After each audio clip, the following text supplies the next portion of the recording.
사도 바울이 개인적으로 가장 가고 싶어 했던 지역이 있습니다. 거기에 가면 난 정말 날개를 단 사람처럼 복음을 전할 수 있겠다고 생각했던 곳이 그리스 아테네, 아덴이라는 곳이었습니다. 그런데 그가 그렇게 열망해서 자신 있게 갔던 그곳에서 그는 복음적으로 큰 실패를 하고, 바울이 갔던 곳 중에 유일하게 교회를 세우지 못한 곳이 아덴입니다. 그리고 그 다음이 갔던 곳이 고린도 지역입니다. 이 고린도 지역은 자신이 전혀 준비되지 않았는데, 원하지도 않았는데, 아무런 계획이 없이, 아무런 준비 없이 원하지 않는 곳에 우연히 보내지게 됐고요. 그것은 자신이 가장 싫어하는 우상이 만연해서 아데미의 신전이 있고 온갖 우상과 음란이 가득한 곳으로 자신이 가게 됩니다. 그런데 놀랍게도요, 하나님은 아덴에서는 실패하게 하시고 고린도에서는 그가 십자가의 복음을 완성하게 되고, 그곳에서 놀랍게 성령의 은혜와 은사들을 경험하게 돼요. 아마도 사도 바울이 사역했던 곳에서 가장 탁월하게 사역했던 곳을 들라 하면 오히려 고린도 교회라고 말할 수 있습니다. 이런 모든 상황들을 그는 고린도 전서 2장 1절에서 5절에 이렇게 밝히고 있습니다. 한번 화면을 보시기를 바랍니다. 형제들아, 내가 너에게 나아가 하나님의 증거를 전할 때에 말과 지혜의 아름다운 것으로 아니하였나니, 내가 너희 중에서 예수 그리스도와 그의 십자가에 못 박히신 것 외에는 아무것도 알지 아니하기로 작정하였습니다. 그 이유는 내가 너희 가운데 거할 때 약하고 두려워하고 심히 떨었다고 말합니다.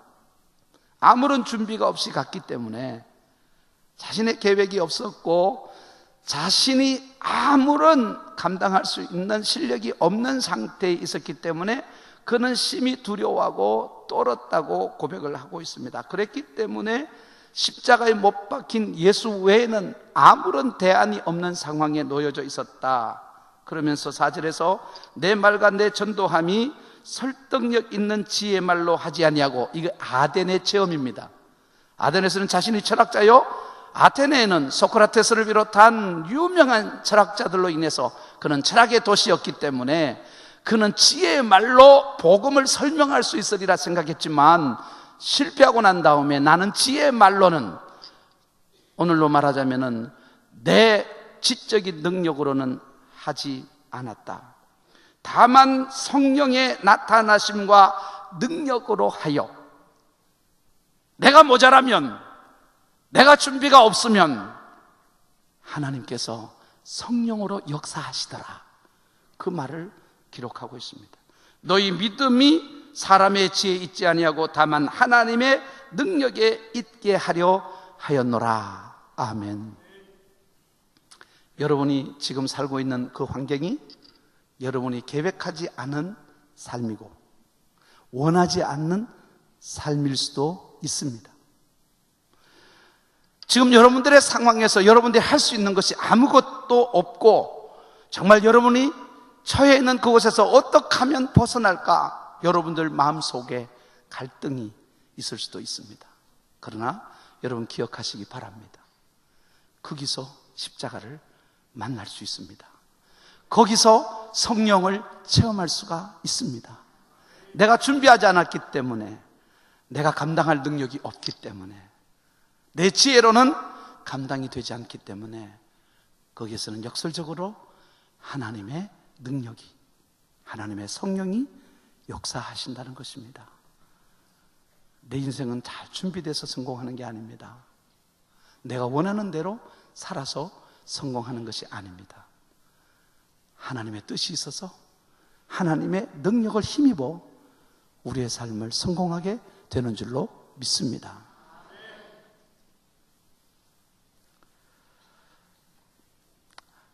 하나님이 우리를 사랑하는 가장 강력한 의지를 드러내신 것이 그 아들을 이 세상에 보내신 것입니다. 하나님이 이 세상을 위해서, 우리를 위해서 하신 일 중에 가장 자랑스러운 일이 아들을 십자가에 못 박으신 것입니다. 이것은 하나님의 일하시는 방법입니다. 그래서 우리에게 십자가를 질 것을 요구하고 계십니다. 잘 들으셔야 됩니다.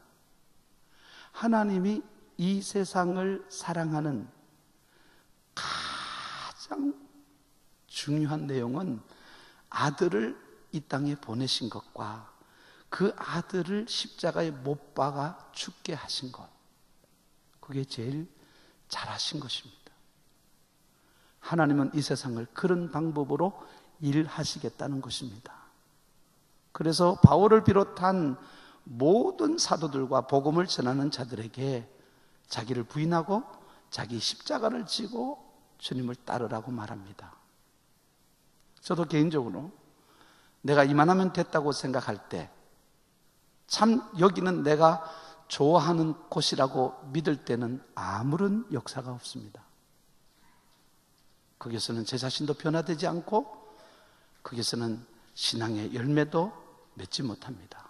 그러나 오히려 내가 원하지 않는 곳에서 내가 아무런 준비도 없이 나는 아무것도 할 수 없는데 하나님이 그때 은혜를 부어주십니다.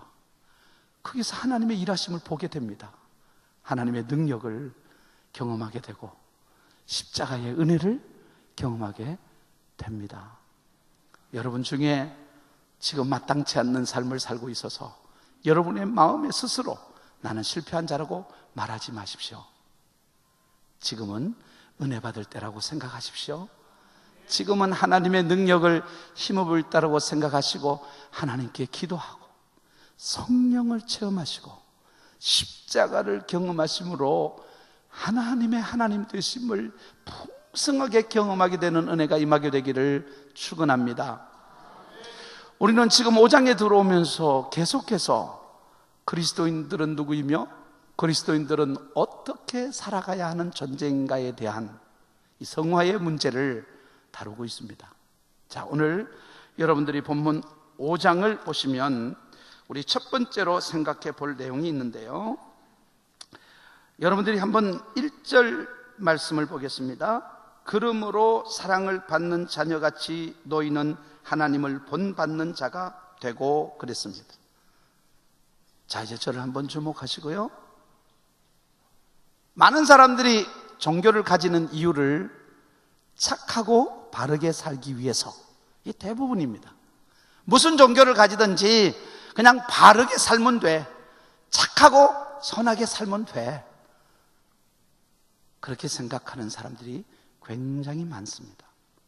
또 어떤 사람들은 어떤 신비한 능력 때문에 내가 감당할 수 없는 일들을 감당해내는 그런 능력이 필요해서 종교에 심취하는 사람들도 있습니다. 신비주의. 또 어떤 사람들은 사후의 죽음 이후에 두려움 때문에 예수를 믿으면 천당 가고 불교를 믿으면 극락하고, 아무튼 그 사후의 대처 방안으로 종교를 보험 들듯이 드는 사람도 있습니다. 그러면 오늘 저는 여러분에게 여쭈고 싶습니다. 여러분은 왜 예수를 믿으세요?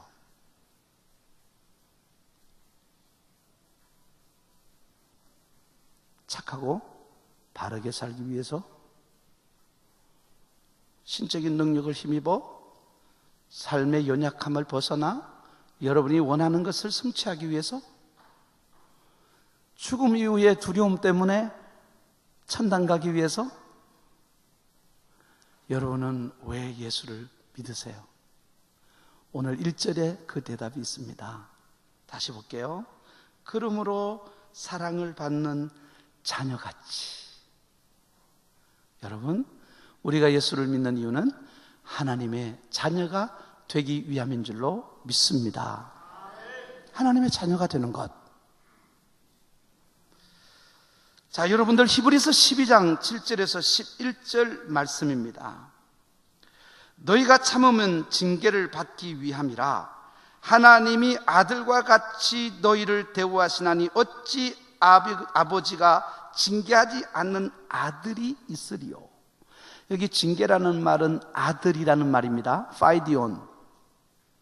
헬라말로 아들 되기, 아들을 훈련하는 것을 파이디온이라 그러고 징계로 번역을 했습니다. 징계는 다 받는 것이거늘 너희에게 없으면 사생자요 친아들이 아니니라. 또 우리 육신의 아버지가 우리를 징계하여도 공경하였거든 하물며 모든 영의 아버지께 더욱 복종하며 살려야 하지 않겠느냐. 그들은 잠시 자기의 뜻대로 우리를 징계하였거니와 오직 하나님은 우리의 유익을 위하여 그의 거룩하심에 참여하게 하시느니라. 무릇 징계가 당시에는 즐거워 보이지 않고 슬퍼 보이나 후에 그로 말미암아 연단받은 자들은 의와 평강의 열매를 맺느니라. 아멘. 자, 여러분, 여기서 보니까 하나님은 우리를 아들로 대우하신다. 하나님 우리를 아들로 삼으신다. 그리고 아들 되기를 요구하신다. 그것이 하나님의 징계다, 그런 말입니다. 자, 그러면서 다시 우리 무시무시한 본문으로 돌아가 보겠습니다. 2절, 그리스도께서 너희를 사랑하신 것 같이 너희도 사랑 가운데서 행하라. 여기까지는 아주 따뜻한 말씀입니다. 그러나 그 뒤에는 아주 무시무시한 말씀이 나오는데 같이 한번 읽어보겠습니다. 그는부터 시작. 그는 우리를 위하여 자신을 버리사 향기로운 제물과 희생 제물로 하나님께 드리셨느니라. 아멘. 절 보세요. 하나님의 아들이신 예수 그리스도는 이 땅에 오셔서 자기 자신을 버리고 향기로운 제물과 희생 제물로 하나님께 드렸다고 말씀하시면서 자녀된 너희도 하나님의 아들 됨과 같이 너희 자신을 버리고 너희 자신을 희생의 제물로 드리라고 말씀하고 있습니다. 이게 무시무시하다는 거예요.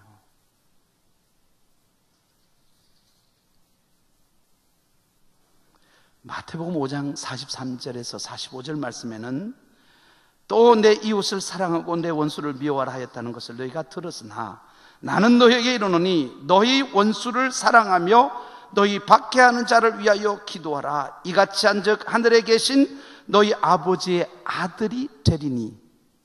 얼마나 무시무시한 말씀이에요.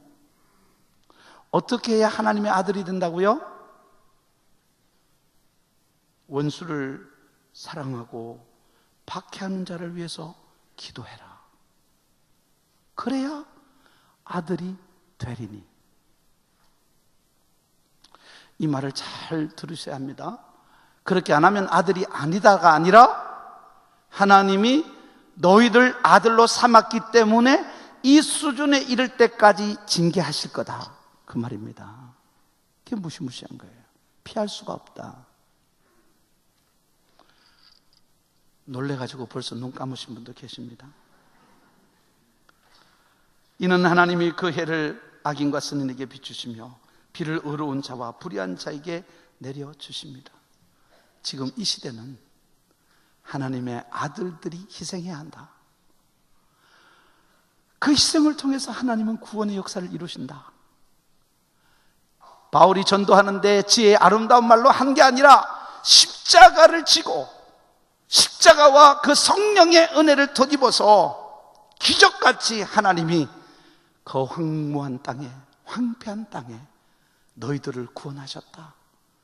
고린도 교회에서 그렇게 말한 것처럼 오늘 하나님은 우리가 아들 되기를 원하시고, 우리 기독교인의 윤리라고 말할 수 있는 그 내용은 자신을 버리는 것이고 자신을 희생의 제물로 드리는 것이, 다시 말하자면 하나님의 아들이신 예수 그리스도가 했던 그 일을 우리가 따라함으로써, 여러분들 여기에서 본을 삼는다고 했던 말은 여러분들 이것은 국화빵 찍어내듯이 그렇게 틀 안에 찍어내는 그리스도와 판박이의 삶을 살라고 하는 말씀의 내용입니다. 그래서 여러분들이 하나님의 구원의 교리를 설명한 후에 로마서 12장 1절에서도 말하기를 그러므로 형제들아 내가 하나님의 모든 자비하심으로 너희를 권하노니 너희 몸을 하나님이 기뻐하시는 거룩한 산 제물로 드리라. 이는 너희가 드릴 영적 예비니라고 말씀하셨습니다. 아들이 되는 것, 그것은 여러분들이 자신을 드리는 것, 버리는 것, 원수를 사랑하고 핍박하는 자를 축복하는 것, 자기 자신을 거룩한 산제물로 드리는 것입니다. 그래서 그리스도인의 윤리는 다른 사람을 굴복시켜 이기는 윤리가 아닙니다. 다른 사람에게 동정을 받는 것도 아닙니다. 원수를 보복해서 속이 시원해지는 것도 아닙니다. 아들이 되는 것은 전부 다 우리가 져야만 이룰 수 있는 것들입니다. 우리가 참아야만, 우리가 기다려야만, 우리가 희생해야만 얻을 수 있는 것이 자녀 되는 일입니다. 사랑하는 성도 여러분, 우리는 이제 이겨서는 안 됩니다. 상대방을 굴복시켜서도 안 됩니다. 우리는 철저하게 져야 합니다. 남편에게 지시기를 바랍니다. 성가대, 남편에게 지시기를 바랍니다. 죽으려고 그러네. 여기 계시는 50대가 넘으신 분들, 남편에게 지시기를 바랍니다. 아내에게 지시기를 바랍니다.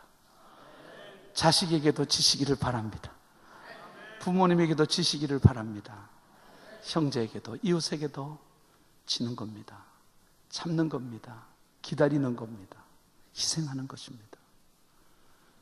왜냐하면 우리는 아들이고 아들이 되기 위해서 우리는 십자가를 지는 것입니다. 자기를 생축으로 드리는 거예요. 살아있는 순교자로 드리는 것입니다. 두 번째 메시지는 3절에서 7절, 이걸 세 개로 나누어 썼는데 시간이 없어서 하나로 뭉쳐서 우상 숭배하지 말라는 것입니다. 이 핵심입니다. 우리의 욕망, 그 욕망으로 말미암아 우리는 우상을 만들고 그 우상을 숭배하면서 우리는 더러워지는 것입니다. 우상을 숭배하는 자들은 다 더러운 말과 더러운 욕심과 더러운 행동을 할 수밖에 없습니다. 그래서 오늘 모든 탐심은 우상 숭배라는 골로새서 3장 5절의 말씀, 그러므로 땅에 있는 지체를 죽이라 곧 음란과 부정과 사욕과 악한 정욕과 탐심이니 탐심은 우상 숭배니라. 그렇습니다. 우리 인류는 문명을 발달시키고 문명의 발달로 많이 사는 것이 쉬워진 것 같이 보입니다. 그러나 정말 우리가 살기 좋아졌는가? 여러분들이 한번 비교해 보십시오. 우리가 1970년대, 80년대 그때보다 지금 생활 수준, 그건 문화적인 것만 말합니다. 올라갔는지 모르지만 살기는 더 힘들어지고 세상은 더 삐뚤어져 있습니다.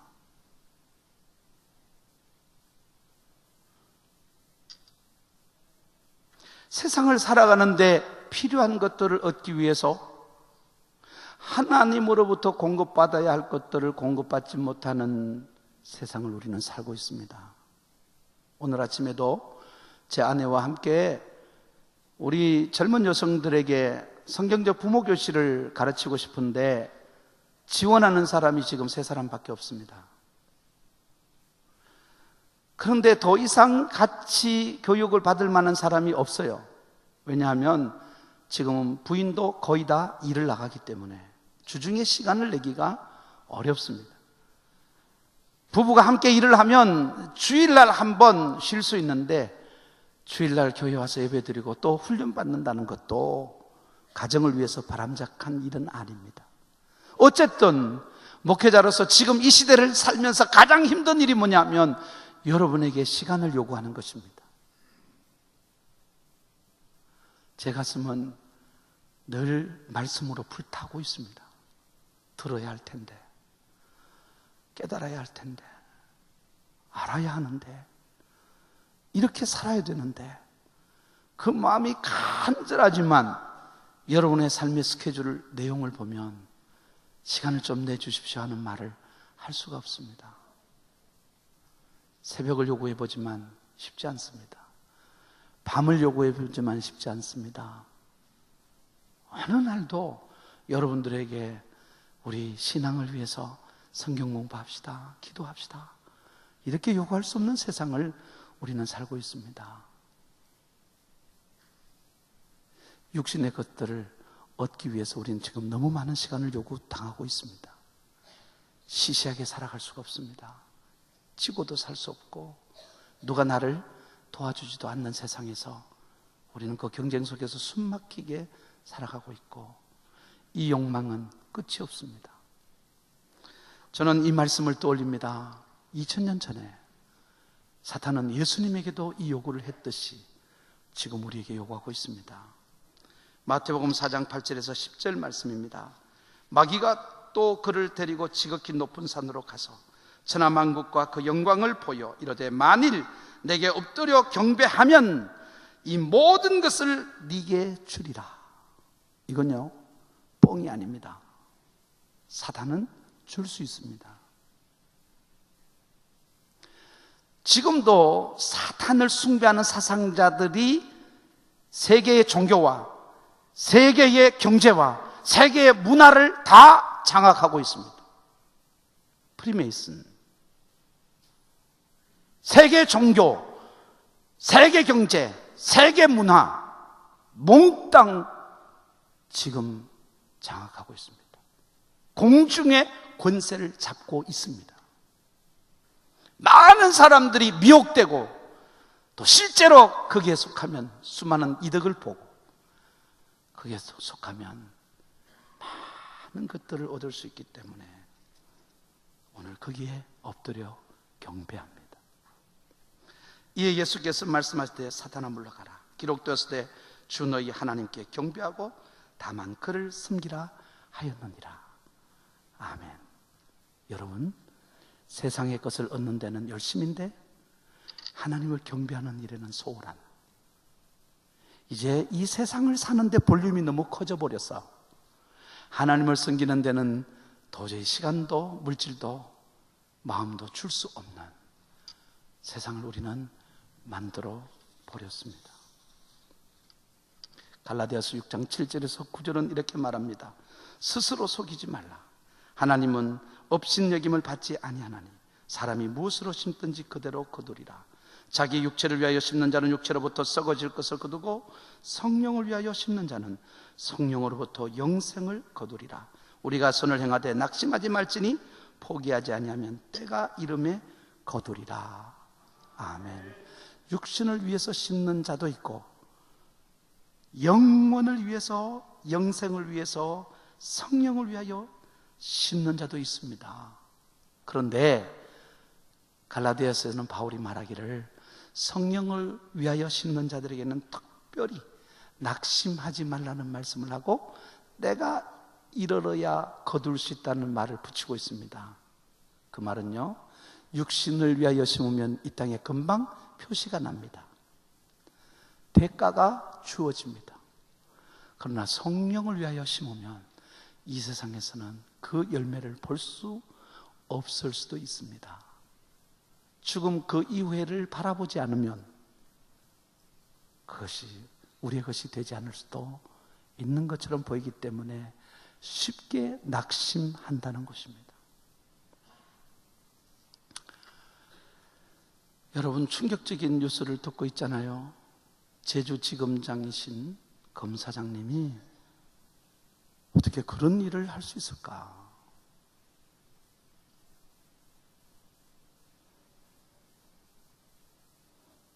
그분에 대한 평가는요, 탁월했답니다. 성실했답니다. 부드러운 리더십을 가진 지도자였답니다. S대를 나오지는 않았지만 Y대 법대를 나왔지만은 그러나 그는 동기들 중에 제일 먼저 검사장이 되는 출세가도를 달렸다고 합니다. 그대로 갔다면 아마 검찰의 총수가 될 수도 있는 자리에까지 갔는데 그분이 왜 그랬을까요? 정신병과 의사는 이렇게 이야기하는 말씀을 들었는데 일리가 있다고 생각합니다. 그의 삶에서 얻고자 했던 치열한 경쟁이 빚은 참극입니다. 성공이라는 우상을 바라보며 정신없이 달려온 자의 정신적인 황폐이라고 말합니다. 그는 소위 S대 출신이 아니기 때문에 다른 사람보다 더 열심히 일했고 검사들이 기피하는 특임 검사를 맡아서 검사 킬러로서 자기 자신을 기꺼이 그렇게 들여서 그렇게 어렵게 자리에 올라가면서 그의 정신세계는 점점 무너져 가고 있었던 것입니다. 원하는 것을 얻기 위해서 원치 않는 일을 하게 되는 것, 이것이 오늘 이 시대의 문제입니다. 여러분, 이분뿐입니까? 오늘 우리들 세대에 소위 성공이라는 것을 거둔 사람들은 조심하셔야 됩니다. 그들은 자신의 성공을 위해서 머리를 숙였던 사람이고 성령을 위해서, 하나님 나라를 위해서, 영생을 위해서 심은 것이 아무것도 없기 때문에 그는 비참한 종말을 맞을 수밖에 없었습니다. 우상숭배는 여러분 성공주의자들이 갖고 있는 종교적인 현상입니다. 여러분들이 오늘 다시 한번 여러분의 삶의 목적이 세속적인 성공에 있는지 하나님의 아들을 닮아가는 성결함에 있는지를 돌아보시고, 여러분, 사도 바울이 아무것도 가지지 못했고 준비되지 않고 원하지 않는 곳에 가서 성령을 체험하면서 십자가를 구체화하면서 그가 놀라운 하나님의 은혜를 누렸던 것처럼 우리 지금 세속적으로는 만족할 수 없고 내가 원하지 않고 힘들고 고통스러운 삶을 살아가고 있지만 지금이 성령을 받을 때라고 믿지 않으십니까? 기도하는 여러분이 되시기를 바랍니다. 성령을 받으시기를 바랍니다. 십자가의 지혜와 능력을 경험하시기를 바랍니다. 여러분의 삶의 질이 다른 사람을 잡아먹어서 성공하는 것이 아니라 다른 사람을 세워주고 내가 지고 내가 희생함으로써 십자가의 도를 완성하는 성도들이 되시기를 축원합니다. 말씀을 맺습니다. 이라크 반군 수니파, 이 사람들이 이라크를 자신들의 이슬람이 지배하는 세상으로 완전히 만들기 위한 극진파들에 의해서 참수형을 당했던 제임스 라이트 폴이라는 미국의 기자를 여러분 알고 계시죠? 이게 동영상으로 배포가 되면서 세계가 충격에 빠져 있습니다. 현장에서 짧은 칼로 목을 베어 죽이는 일을 당했습니다. 그 부모님이 TV에 나와서 깊은 슬픔 중에 이런 말을 했습니다. 우리 아들은 평생에 시리아의 고통의 문제, 시리아인들의 해방을 위해서 그는 분주하게 최선을 다해서 뛰었습니다. 우리는 우리 아들이 자기가 원하는 사명을 위해서 살다가 간 것을 영광스럽게 생각합니다. 그랬어요.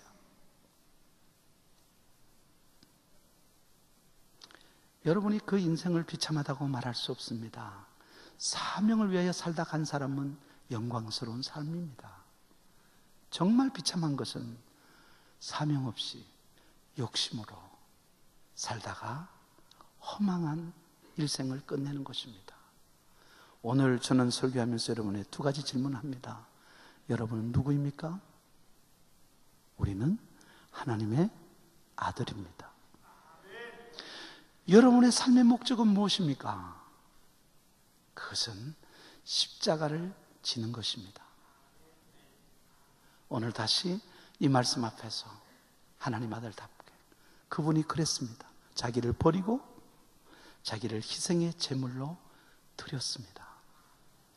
오늘 우리 그리스도인들에게 있어 중요한 것은 자기를 버리고 자기를 드리는 것이라는 것 잊지 마시고 남은 생에는 사명으로 사는 저와 여러분 되시기를 축원합니다.